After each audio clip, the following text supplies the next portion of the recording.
Do you have an idea of having like a core wound from your childhood? Yeah. Oh, yeah.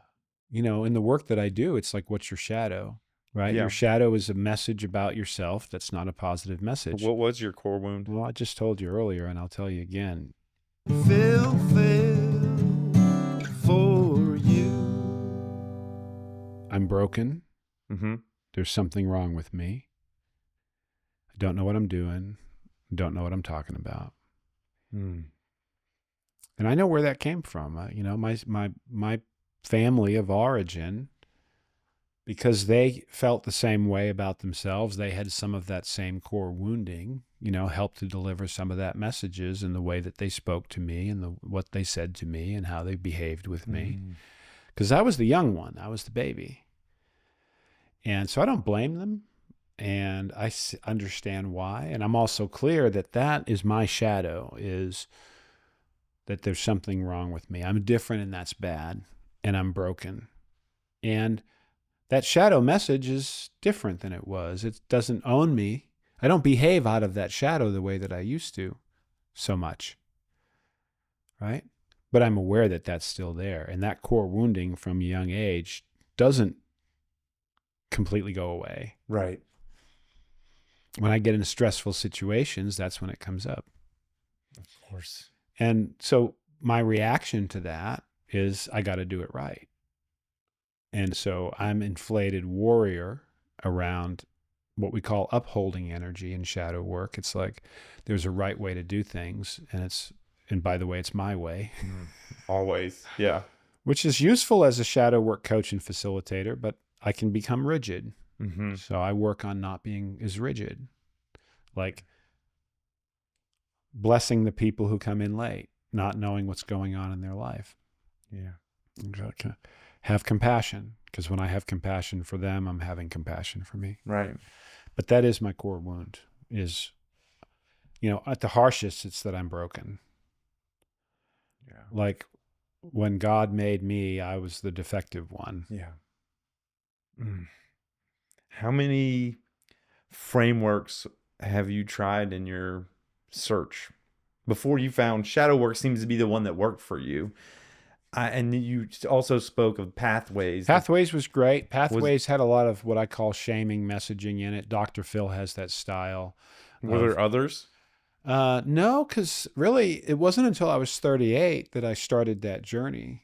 Really? I had been divorced and I was in a relationship with a woman who went to Pathways, and then she invited me to go. And that just, like, all of a sudden things opened up, like, oh my gosh, this is like, I cried for the first time as an adult in that training, like a good sob. Yeah. And I remembered that it was the last time I had done that was when I was 12 years old. Wow. And I didn't cry a real cry from 12 to 38. And so I did that. I volunteered over there for about 8 years. I helped lead portions of the training. So you got deep in pathways. I did. I really liked it. And I'm sure I was obnoxious about it. Did you have to be bald to be a part of that program? Bald? Mm-hmm. No. I had hair then. That's a joke. Yeah. I Because figured Dr. Phil's bald, right?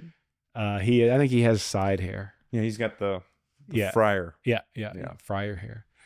But you had hair back then. I had hair And back they let then. you participate anyway. And they let me participate anyway. And then somebody that I knew from Pathways mentioned the Mankind Project. Really? Yeah. And I waited 4 years from the time they first mentioned it to do it. I did that in 2010. And then that was like, oh, wow, this is a lot less shaming. It's a lot more kind. And it was intense. And I came out of that with a sense of how I fit in to the big picture better. And I've been involved in that. I've staffed weekends in Mexico 3 times, all in Spanish. I've staffed around the country. This coming up next weekend, I'll be staffing my 19th New Warrior Training Adventure. Wow. ¿Hablas español? Sí, hablo suficiente. A veces no entiendo porque las personas hablan muy rápido. Sí. Pero sí entiendo, y yo he estudiado en la escuela secundaria y también en la universidad. Yeah, yo también. Uh-huh. En, Es muy Cuernavaca. importante en Cuernavaca. Sí. We've had trainings the 3 times I staffed the New Warrior Training Adventure was in Cuernavaca. Oh, it's a beautiful city. Yeah. The We land were of outside eternal- of the city. We were in a kind of a poorer area. There was a site called Quinta El Sopilote, Okay. and it was a retreat center out in the middle of a more of a suburb. But it was a great experience. A little overwhelming with the language. I imagine. Made some great I connections. got with my minor them. in Spanish. Goodness, we have so many Yeah, similarities. parallels. Yeah, It is interesting. It's really interesting. Yeah, that's why I married a woman from Guatemala. Oh, okay. Because I spoke Spanish and she didn't speak a lot of English. So.